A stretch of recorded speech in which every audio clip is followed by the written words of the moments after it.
ఏమని మనకు అందిస్తుంది అనేసి చెప్తారనమాట.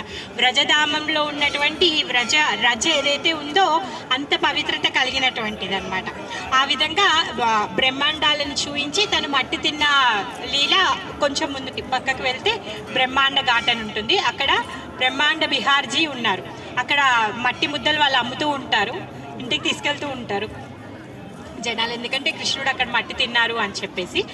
తర్వాత ఏంటి అంటే యశోదమ్మ చింతపడుతూ ఉంటుందన్నమాట. ఎందుకు పొద్దున నుంచి రాత్రి వరకు ఏదో ఒక అసురుడు రావడము, ఎప్పుడో ఎక్కడి నుంచి ఎలానో ఒకలాగా అటాక్ చేస్తూనే ఉన్నాడు. ఇప్పుడు తీరా చూస్తే ఇలా అయిపోయింది.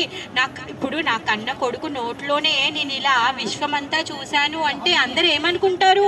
నా చిన్ని కృష్ణుడికి దయ్యం పట్టింది అనుకుంటారో, భూతం పట్టింది అనుకుంటారో, నేను ఎలా చెప్తాను ఈ విషయాన్ని అని చెప్పేసి తను బాగా బాధపడుతూ ఉంటుందన్నమాట. అలా వచ్చి తను ఈ యమునా ఘాట్ దగ్గరికి ఇక్కడికి వచ్చి మహాదేవుని పిలుస్తుంది అనమాట. ఎందుకు? భూతనాథ్. ఏం చేస్తాడు? శివుడు అందరి భూతాలకి ప్రేతాలకి అధిపతి కదా. మరి ఆయన అధిపతి ఎలా అయ్యారంటే వాళ్ళందరి పట్ల తనకున్నటువంటి కరుణ, వాళ్ళందరినీ ఉద్ధరించడం కోసంగానే తను ఆ విధంగా ఉన్నారు. శివుణ్ణి తను పిలిచి తన యొక్క చింత ఏదైతే ఉందో తనని బాధ పెడుతోంది కదా, ఆ బాధ తొలగించమని చెప్పి శివుణ్ణి ప్రార్థిస్తుంది అనమాట. అందుకే చింతాహరన్ మహాదేవ్ అయ్యారనమాట. అందుకే ఈయనకి చింతాహరన్ అని పేరు వచ్చింది.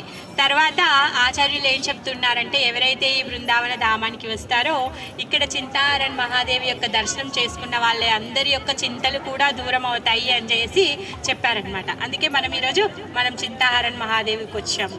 మనకు ఉన్నటువంటి ఏవైతే చింతలు ఉన్నాయో, మనని కృష్ణ భక్తిలో ముందుకి పోకుండా ఆటంకంగా ఉండేటటువంటి చింతలన్నీ తొలగిపోవాలి అని చింతాహరన్ మహాదేవికి ప్రార్థిస్తూ ప్రసాదం తీసుకుందాం. హరే కృష్ణ. హరే కృష్ణ.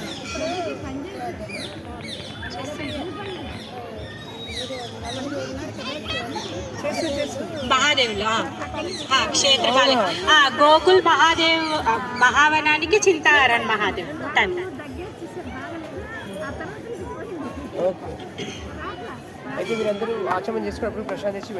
మనం అందరము కొంచెం యమునా ఘాట్ దగ్గరికి వెళ్దాం, నీళ్ళు చల్లుకుందాము. అంతలోకి ప్రభు ప్రసాదం తీసుకొచ్చేస్తారు. తర్వాత